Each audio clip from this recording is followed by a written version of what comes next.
Imaginez-vous partir en Namibie à la recherche d'animaux sauvages et en faire une vidéo de 40 minutes qui sera vue par 600 000 personnes. C'est ce qu'a fait Charles Chillet avec le youtubeur Cyril MP4. Mais comment dans ta vie tu peux te retrouver à travailler sur des projets aussi fous? C'est ce que j'ai demandé à Charles pendant un échange de 30 minutes et il m'a tout raconté. Je pense que c'est parce que c'est une passion réelle entre guillemets, et surtout dans ces moments-là où ok bah si j'ai fait tout ça, c'est aussi pour en arriver à un moment comme ça et tu donnes tout quoi, faut pas s'arrêter, jamais. Dans cette discussion, vous allez découvrir comment il s'est lancé dans la vidéo de voyage, comment sont nés ses projets dans le YouTube Game avec Cyril et Amixem, et son retour d'expérience globale d'indépendant dans la vidéo. Aujourd'hui, on est avec Charles Chillet. Du coup, je vais essayer de te présenter un petit peu. Tu me corriges, hein, bien sûr, si besoin, mais toi, tu as ton agence de création vidéo basée à Angers. Donc, toi, tu fais beaucoup de vidéos de voyage et notamment de documentaires dans des pays un peu aux quatre coins du monde. Entre autres avec des grands youtubeurs qu'on connaît, comme par exemple Cyril MP4 récemment, avec le doc en Namibie et tout, qui est d'ailleurs très très stylé. Merci. Et du coup, tu es basé aussi à la Redbox à Angers, donc le studio, entre autres, où il y a entre autres Amixem, et tu as ta propre chaîne YouTube où tu parles de réalisation vidéo et où tu partages ta passion là-dessus. Très belle presse, je valide. Tu es une des premières personnes de ma vie professionnelle à prononcer mon nom correctement et ça me fait extrêmement plaisir. Déjà, ça commence bien. Bon, bah parfait. Et du coup, ce qui est très cool, en fait, tu as l'air de travailler sur des projets qui ont l'air quand même assez hors du commun, quoi. Notamment tous les docs, etc. Comment toi, tu as commencé à faire de la vidéo de voyage? Tu vois, pendant mes études, c'était en mode, OK, maintenant je sais que ma passion, c'est faire de l'image et voyager et je veux rejoindre les 2. J'ai eu aussi, quand j'étais plus jeune, un peu la chance de quand même voyager avec mes parents, donc ça, c'est déjà une énorme chance et j'en suis, bien conscient. Ce qui m'a peut-être un peu donné le goût aussi, tu vois? Et quand j'étais en fin d'études en M1, j'ai un Indien qui est tombé sur une de mes vidéos de voyage que j'avais fait en mode loisir. Je reçois un mail sur mon adresse Hotmail d'un gars de Bombay, hein. Vraiment, c'est quand même assez, un peu nébuleux au début, tu te dis: «Mmh, OK», et qui m'a contacté en mode: «Je vais créer mon agence de voyage, est-ce que ça te dit de venir filmer un petit peu les voyages et tout et voilà, on va faire des expéditions, des road trips dans des lieux de ouf». Et bon, bah, moi j'étais et là, à ce moment-là, ce mail-là, j'étais en fin de L3, tu vois? Donc vraiment, j'étais rien, je faisais rien quasiment en «pro» entre guillemets et j'étais un peu, étudiant en mode bon, je me dis: «Je ferme pas la porte», je dis: «Bah, pourquoi pas?» Le gars me recontacte en décembre, un peu plus tard, donc là, j'étais dans mon M1 au Québec. Il me dit: «Ça y est, j'ai créé l'agence, on commence en août, Mongolie, road trip dans le désert de Gobi, machin, machin, tu toujours chaud?» OK, et petit à petit, j'ai fait un appel avec lui, je crois au mois de mai, pour entendre sa voix. Il se marrait parce qu'il dit: «Tu as vu, je suis pas un robot et tout, j'existe et tout». Ouais, OK. Et on a calé les dates étaient calées, il m'a pris mes billets d'avion et tout, et il y avait la Mongolie au mois d'août et en même temps je bossais, enfin, je connaissais Cyril depuis longtemps, Cyril MP4 de YouTube. On se connaissait depuis Call of Duty, on se suivait, on avait vite fait bosser sur des petits trucs ensemble, pendant, que lui grimpait sur sa chaîne, moi j'étais dans mes études. Et bah, lui, il avait la volonté de faire un petit peu de contenu, plus vlog, voyage et tout, ce qui était, donc on est en 2017, ce qui n'existait pas ou presque pas sur YouTube, ou en tout cas pas dans une forme très quali. C'était vraiment des vlogs, bruts à la Legria ou avec des petites cams et du cut et c'est tout. Et il voulait faire un truc quali et il m'a dit: «Est-ce que ça te chaufferait de revenir en France et de bosser avec moi?» Et donc il y avait ces 2 trucs et bah, j'ai dit oui du coup, et j'ai arrêté mes études parce que de toute façon j'en avais un peu marre, et je me suis lancé à ce moment-là, et c'est comme ça au final avec ces 2 axes au départ que, bah, sur les 2 premières années, on va dire, j'ai vraiment fait pas mal de voyages qui sont en soi quand même assez, durs à faire ou exceptionnels ou qui coûtent cher, voilà. Ok, ouais, c'est vrai que c'est marrant de se dire que aussi tout ce qui t'a un peu mis le pied à l'étrier sur le côté YouTube et tout, c'est que toi tu faisais des vidéos de gaming, si je me trompe Ouais. pas, Ah oui, mais à l'ancienne, bien à l'ancienne. 2011-2012 quoi. J'imagine qu'au moment où tu te dis je vais faire une vidéo Call of Duty, tu te dis pas que ça va t'amener des trucs. On avait, moi j'avais mis, je sais pas 2 ans à atteindre 5 000 abonnés. Jamais, moi je me disais, enfin je sais même pas ce que je voulais en fait. Je voulais peut-être, enfin tu vois, je me serais jamais projeté, en mode, bah, aujourd'hui, j'en vis, quoi. Ça fait 10 ans, mais c'est trop bien, quoi. C'est marrant parce que c'est des gens à l'époque avec qui je suis toujours en contact, même si c'est pas des amis, tu vois? Mais avec qui je suis toujours en contact, genre Skyrose à l'époque, qui est toujours sur Call of, c'est ça qui me fascine, mais qui kiffe et qui marche franchement, grave bien. Tu avais Saxzy qui, enfin, ils ont explosé sur Twitch, tu vois? Genre, et c'est trop bien, je suis trop content pour eux. Non, il y a pas grand monde d'autres, à part aussi, ouais, du coup, Cyril, mais plein de gens au final de cette «industrie» entre guillemets, industrie, c'est peut-être un peu fort comme terme, mais de ce milieu-là, il se retrouve aujourd'hui, à des positions, bah, un peu semblables à la mienne, dans le sens où il bosse toujours avec des gens de YouTube en faisant des trucs, bah, plus quali. Genre tu as Never qui à l'époque était un monstre déjà, qui maintenant alors il fait plus trop pour Gotaga, je crois, mais qui bosse avec Prime et Gotaga. Tu as, par exemple, l'autre leader de la team dans laquelle j'étais avec Cyril, c'est le monteur de la plupart des vidéos de Michou, des Croutons, et cetera. C'est Ah ouais? ouais, mais c'est D'accord. trop marrant parce que tu retrouves des gens et des fois tu le sais pas et tu regardes le blast, tu fais: «Bah, qu'est-ce qu'il fait là? Ah bah, c'est marrant» et en fait, il y en a plein. Ça a vraiment lancé une passion aussi pour la plupart, pour l'image ou le montage Ouais, et ouais, ouais. ouais et non et après du coup, c'est via Cyril quand même que j'ai, d'abord connu, que j'ai rencontré pas mal de monde, petit à petit et en fait, c'est un milieu qui est pas très grand quand même, hein, donc en fait, bah, tu connais vite d'autres gens mais la plupart des gens que je connais bien, c'est, souvent avec des projets quand même via Cyril ou bah, parce qu'il y a, se connaître, se croiser à une soirée, c'est pas, Oui. très, très, liant, mais par contre, faire un voyage ensemble, là, c'est plus, liant. Donc Ouais. voilà, des Amixem, des Doc7, bah, les gens avec qui j'ai bossé aussi par la suite et qui ont fait appel à moi en direct aussi, parce que voilà, puis on s'entendait bien et voilà. Donc c'est un peu comme ça que je suis «rentré» entre guillemets dans le YouTube Game, même si c'est un bien Ouais, grand mot. d'accord. Quand tu sais, tu commences un peu en indépendant en vidéo ou choses comme ça, tu peux avoir tendance à être un peu seul. Et moi, de plus en plus, je commence à me dire que c'est vraiment indispensable d'aller essayer de travailler dans des coworking, dans des trucs comme ça, bah, déjà pour voir du monde, et puis en fait, ça te fait un réseau d'entraide, quoi. Tout le monde apporte des projets pour les autres et tout. Du coup, je me demandais quel a été toi ton retour d'expérience sur le fait d'être en bureau partagé à la Redbox et voilà quoi, d'être avec d'autres gens. Bah, alors des coworking déjà juste là-dessus, ouais carrément. Il y a même des petits events où tu peux rencontrer des gens, où tu te présentes et tout. Et il y a des gens qui font d'autres tafs, mais qui peuvent faire appel à toi. Enfin bref, c'est vraiment une bonne méthode pour trouver des premiers bah, contacts, parce que ton réseau, en vrai, c'est ce qui t'amènera les 3 quarts de tes contrats, hein. Donc clairement, quand on as pas au début, ça fait peur. Et non, moi, la Redbox, au début, le souhait numéro un, c'était séparer vie pro et vie perso. Enfin, du mieux que je pouvais, en tout cas déjà Mm. physiquement, parce que dans ces métiers-là, c'est un peu compliqué. Et je cherchais une ville, pas qui n'était pas Paris et qui était, pas trop loin de Paris, genre, bah, ici, en 1h20, tu es à Paris en TGV, donc aller-retour journée, aucun problème. Et donc Angers était un peu dans le radar et vu que, bah, je connaissais Amixem et tout, qui avait la Redbox, je me suis dit: «Ah, bah, il y a peut-être une place». C'est pour ça que j'ai demandé: «Est-ce qu'il y a Ouais, un studio?» Il y en avait un du coup et la volonté du coup, c'était en soum-soum, un peu en dessous de, bah, peut-être, pouvoir, faire des vidéos avec les gens qui étaient là, même si on fait pas du tout le même type de vidéo, même si, ça matche pas tant que ça en termes de bah, moi je suis pas, enfin je peux faire des blagues, mais je suis pas, je fais pas de la vidéo ouais, ouais. d'amour en premier tu vois? Tu peux pas Donc faire du c'était headphone. un truc en mode, bon au pire si je peux participer à quelques vidéos, ça peut aussi aider ma chaîne et ça n'a pas été le cas enfin si ça a aidé ma chaîne parce que ça a fait un boost, mais j'ai jamais participé quasiment à une vidéo. Moi, j'avais pas la même chose à proposer et but numéro 2 c'était, bah, de, venir, à l'époque, parce que là maintenant c'est très staffé et genre, bah, il y a plus que Amixem techniquement et un autre créateur et il y a, 25 personnes qui bossent pour lui. À l'époque, quand je suis arrivé, si l'équipe en tout, il y avait enfin, pour Amixem, il y avait peut-être 7 personnes, tu vois? Et encore et surtout, ils étaient beaucoup moins maintenant, ils sont, professionnalisés à un stade, très impressionnant.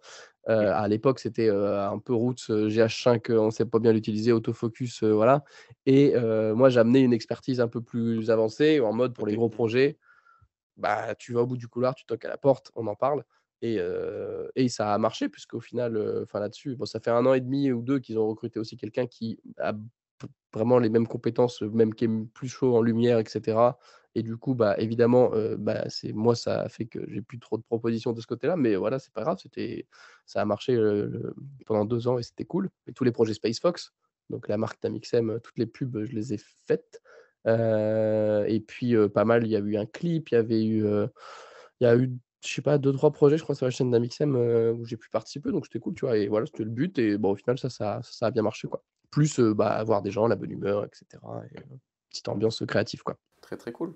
Aussi sur toute la partie voyage, en fait, tu as fait beaucoup de gros projets aussi. Et je me demandais, tu vois, parmi tous les projets que tu as fait, par exemple la Namibie ou par exemple avec Sea Shepherd, tu avais fait aussi, Ouais. tu les avais rejoints sur une expédition et tout. Mmh. Ben, en fait, s'il y en avait un qui t'avait particulièrement marqué, tu vois, qui t'avait. Que cette question, elle est tellement difficile à répondre parce que tout est différent, tu vois? Partir 3 jours avec Sea Shepherd, filmer un peu ce qu'ils font, et partir, 10 jours en Namibie, traquer des éléphants dans le désert. Bah, c'est compliqué de comparer et puis il y a beaucoup de voyages que j'ai fait avec l'agence de voyage, dont je parlais tout à l'heure, bah, c'est des road trips avec des clients. Bon, même si maintenant ça me saoule un peu plus, c'est pour ça que j'en fais plus trop et parce que ça demande beaucoup de temps et que ça me saoule de filmer des clients, des millionnaires indiens en voyage, ça commence à me voilà, j'ai fait mon mais tu vois, chaque truc est un peu différent, mais par exemple, bah, si je prends les voyages avec Nomadic Road, cette agence-là, bah, c'est le lac Baïkal qui m'a vraiment le plus, plu parce que, bah, j'adore les déserts, les grands espaces et le «vide» entre guillemets, mais qui n'est pas un vide. Mais du coup, un lac de glace de 600 kilomètres, ça me plaît et j'aime le froid aussi, donc voilà, c'était tu vois, c'est visuellement et genre en termes de «mood» entre guillemets, c'est incroyable. Donc ça, ce serait ça pour, ces voyages-là. Après, en dehors de ça et dans les délires plus un peu vlog avec Cyril ou quoi, ou bah, je pense que la Namibie, enfin, j'en parlais à la fin du voyage et je me disais: «C'est peut-être», j'hésitais top 3 top 5 je sais pas, peut-être top 3 quand même parce que, bah, c'est juste incroyable de enfin, d'être hors enfin, moi, j'aime pas les enfin, du coup, j'ai la chance de faire des trucs un peu plus hors du commun. Genre, on a commencé enfin, on a fait une partie du voyage en mode dans la nature complète, avec, du coup des gens des enfin 2 personnes sur place qui connaissent bien et cetera, plus Mathieu qui était un peu plus notre guide tracker et cetera. Donc des gens, des experts, voilà, parce qu'il faut ça, sinon c'est dangereux. Mais on est dans la nature complète. À la fin, on a fini par un parc qui est pourtant réputé comme un des plus sauvages et les plus préservés d'Afrique et qui est pas le zoo ouvert comme peut être le Kenya ou la Tanzanie par endroits. Et ben nous, on n'a pas trop aimé le parc parce qu'en fait, c'était trop «touriste» entre guillemets par rapport à la co le l'expédition un peu plus sauvage qu'on avait fait avant. Alors que pour la plupart des gens, s'ils peuvent aller en Namibie au parc, mais ils vont faire: «Waouh, mais c'est incroyable» et en vrai, c'est incroyable. Mais tu vois, on a et en fait, du coup, moi, je là, le truc qu'on a vécu dans la nature complète à chercher, d'abord, une hyène hyper rare et après les éléphants, en galérant, tu vois, enfin, les hyènes, on a rien trouvé, on en avait ras-le-bol, c'était vraiment le désespoir. Après tu trouves les éléphants, ils viennent à côté de toi pendant que tu manges et c'est pas des éléphants d'un parc qui voient des gens passer toute la journée, c'est des éléphants. Et Franchement, sauvage. ils voient pas beaucoup d'humains, genre franchement et c'est pour ça aussi qu'ils sont venus, je pense, parce par curiosité et ils viennent, ils s'approchent à bah, il y en a un dans le docu qui a franchement, sans exagérer, il est à 12 mètres quoi, max et bah, il charge, il fait ce qu'il veut, tu trop tard, genre, c'est fini. Mais et ça, bah, c'est un sentiment, c'est fort quoi, c'est unique et de pouvoir filmer ça aussi avec du matos, bah, comme on avait aussi, qui nous permettait d'avoir les images dans les meilleures conditions, je pense que du coup, ça amène ce voyage-là à un step, au-dessus et surtout, moi qui j'ai peu de, tu sais, de rêves ou d'aspirations, c'est un problème d'ailleurs, j'ai pas de je peux pas te dire dans un an où je veux être, je sais pas. Enfin, je sais pas vraiment. Mais le filmer des docus animaliers, tu vois? Ça, ce serait un truc vraiment de fou et là, je me dis en plus au vu des images qu'on a ramenées, je me dis: «On a filmé ça en 4-5 jours à 3». Enfin, au final, les images, belles d'éléphants, ou d'animaux, j'en ai fait peut-être, je sais pas, 80-90 et je me dis: «On a réussi à caler ça en 4-5 jours». Ouais, c'est balèze, parce qu'il y a du Je me volume. dis: «J'ai pas grand-chose à envier à des équipes», parce qu'eux, ils restent 3 semaines, un mois. J'ai appris en plus, j'ai vu les endroits où tourner ces équipes. En fait, ils vont dans des parcs. C'est juste qu'ils ont des accès hors route classique avec des rangers qui surveillent et tout et ils se plantent toute la journée à un spot où il peut se passer des trucs. Et ils Ouais. attendent, tu vois? Bah, après évidemment parce qu'ils construisent tout leur narration avec le montage en mode, il y a une poursuite de je sais pas, de lycaon, mais en fait, ils récupèrent des plans sur 50 jours, pour, remixer, pour faire genre que c'est une poursuite alors qu'en fait, Mmh mh. bah, voilà, Oui, il y a pas de ouais. à part qu'ils restent énormément de temps et ça doit être trop cool, hein, mais bah, il y a pas, tu vois? Et je me dis: «Ça va en fait, on s'en sort vraiment bien» et c'est la première approche aussi d'un de mes «rêves» entre guillemets et de le mettre au cinéma et bah, là, le but, c'est de l'emmener un peu plus loin, Ah oui? ouais, bah, c'est un Si peu un pilote, ah trop cool. donc voilà, le but, c'est peut-être de l'emmener loin, même peut-être un peu plus enfin pas ce projet enfin, ce projet-là en lui-même, non, mais la suite, on va dire, peut-être hors YouTube, peut-être, Ah c'est vrai que hors internet.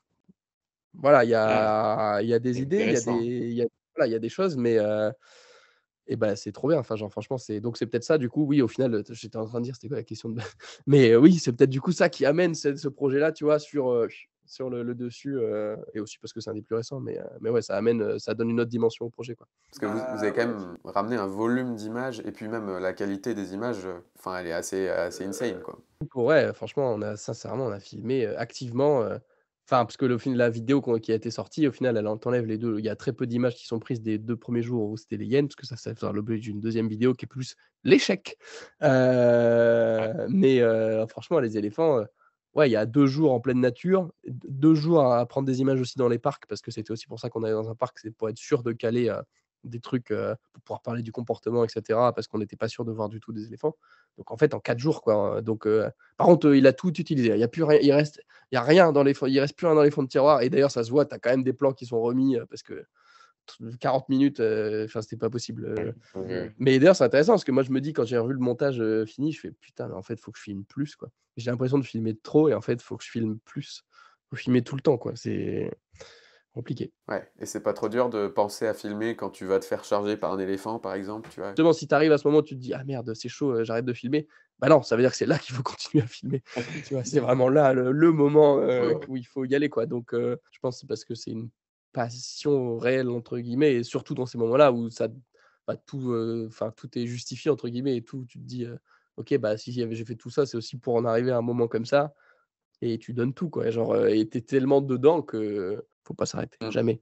Lancer le rec toujours. Genre la Namibie, le drone, on en avait qu'un, donc je faisais «attention» entre guillemets, mais si je sais que j'en ai un deuxième et qu'il y a un plan de ouf, bah, ça vaut limite le coup de risquer l'intégrité du drone, tu vois? Ou genre, bah, le matos, faut qu'il enfin, s'il prend pas cher, c'est qu'au final tu l'exploites pas À son plein à son potentiel. voilà, c'est ça, et c'est vrai, les gens, ils ont trop, putain, j'ai dit ça au salon de la photo l'autre jour, sur, confé Canon, où on me dit: «Oui, comment tu fais dans la poussière en Namibie pour faire attention au matériel?» J'ai regardé la dame, j'en ai littéralement rien à cirer. Mais genre, tu sais, les gens, ils sont là, faut mettre les petits ca alors oui, quand tu au début, si tu as vraiment pas de moyens, que tu as pas de matos, et encore, et c'est solide en vrai, genre j'ai pas eu beaucoup de cas, tu vois? Mais même des objets qui sont même pas tropicalisés, ils tu vois, après, tac, tac, tu changes et voilà, quoi. Mais pour moi, tu perds des opportunités si tu fais trop attention et que si tu te focuses trop sur, le matos et genre: «Ah, j'ai posé mon drone, je vais le ranger, remettre le petit capuchon et» Et sinon, côté, donc toi, tu as ta chaîne YouTube, là, tu as Ouais. bientôt les 100 K. Ouais, ouais, bientôt, bientôt, Inch'Allah, bientôt, un jour, ouais, ça fait un 1 an et jour. demi que je dis bientôt, c'est bon, j'en ai ras le bol. Toi, donc sur ta chaîne YouTube, tu as beaucoup de projets différents. Tu as soit des projets orientés, tu partages un peu les coulisses de le fait d'entreprendre dans la vidéo. Tu as d'autres trucs où c'est plus, tu vas montrer des projets clients et tout. Est-ce que tu sais vers quoi un petit peu tu veux aller sur YouTube? C'est que j'avais l'impression d'arriver un peu à court de jus, mais en tout cas, j'arrivais à un stade où, bah, je parlais beaucoup de projets, mais j'en faisais plus beaucoup. Parce que c'est dur de trouver la balance et le temps pour, faire les 2 et les opportunités aussi, et puis surtout, j'ai pas j'ai le loisir, le luxe de pas, de pouvoir refuser, de même pas aller chercher des projets, on va dire, alimentaires, type, des trucs corpo et cetera, que je considère un peu peut-être chiants. En tout cas, c'est mon avis, sur la plupart, tu vois? C'est un peu plan-plan et ça m'intéresse pas, et puis je trouve qu'il y a pas grand-chose à redire derrière, tu vois? Non plus. Donc enfin, en tout cas, par rapport à ce que je fais, et donc j'avais plus trop de projets intéressants. Donc là, le but, et c'est un peu le but, actuellement, c'est de retrouver, bah, c'est ce qui se passe en coulisses. Bon, il y a rien qui a été diffusé pour l'instant, mais de voilà, trouver des projets pro qui me nourrissent un petit peu et qui, bah, me réapprennent des choses, me permettent aussi de voilà, de m'améliorer, de découvrir de nouvelles choses et ensuite du coup de les, repartager, et c'est ça qui est compliqué. C'est que là, tu vois, typiquement, bah, je bosse aussi avec Cyril, en ce moment, on reprend pas mal, les choses, mais on bosse, sur une série de vidéos pour Red Bull. Ouais, Heu ok. et qui, bah, il y a le premier épisode qui devrait sortir, je sais pas quand ça sort, mais normalement, ce sera sorti, je pense. J'ai envoyé la version finale. À un moment, ça devrait être, dispo d'ici, je sais pas, une semaine, je pense. À un moment où on tourne.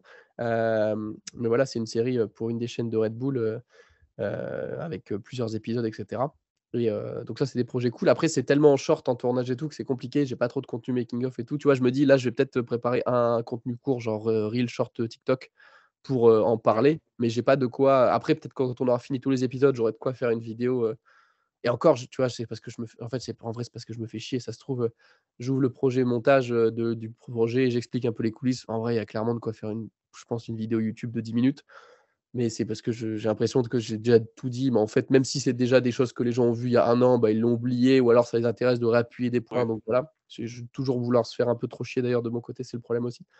Je disais quoi moi? Et oui, il y a ça, tu vois, qui est compliqué quand même à retrouver en enfin, où je me dis: «Ah, c'est cool parce que ça me nourrit», et mais c'est compliqué à retranscrire en format un peu making of et tout, et le problème, c'est que, bah, Ouais. pour faire des formats making of un peu cool, bah, il faut des projets, c'était plus de la pub, qui me plaisait bien, Ouais.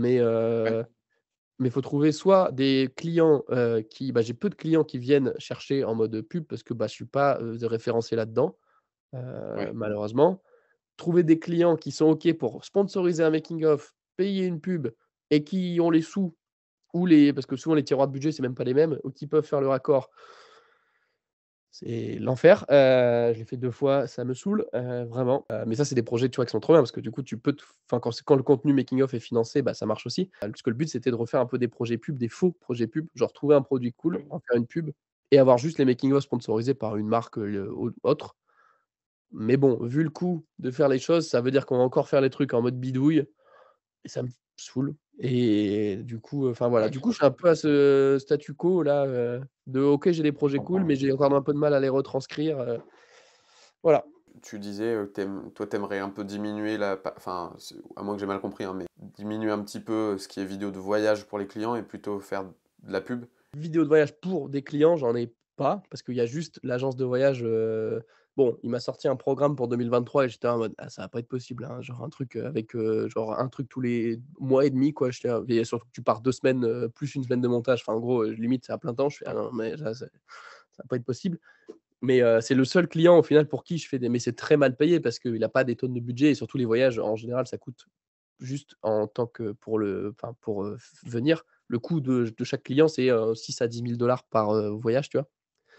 OK. Voilà et il se fait pas des grosses marges, il en fait pas beaucoup donc puis moi, c'est un gars qui était là depuis le début donc voilà, ça me dérange pas. Maintenant, au final, vu que je peux faire des vidéos en plus de mon côté et qu'il me laisse le temps de faire ça et que je peux les sponsoriser, tu vois? Je m'en ressors mais ça en fait, ça prend tellement de temps. C'est le seul client du coup, ouais, qui me paye pour des voyages et pour «filmer le voyage» entre guillemets qui est le sujet principal, et sur lequel je peux faire aussi du contenu, hein, pour moi et j'ai le temps.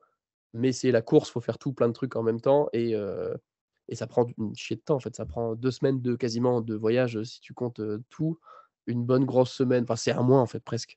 Donc et au final, vu comme ça marchait, tu vois, là, ça fait presque un an, la Zambie, que j'ai fait ça et bah, au vu des retours, franchement, en fait, c'est démotivant, c'est les vidéos pour lesquelles tu te fais le plus chier, que tu passes le plus de temps et en fait, les gens il y a peu de gens qui la regardent, mais ils kiffent tous.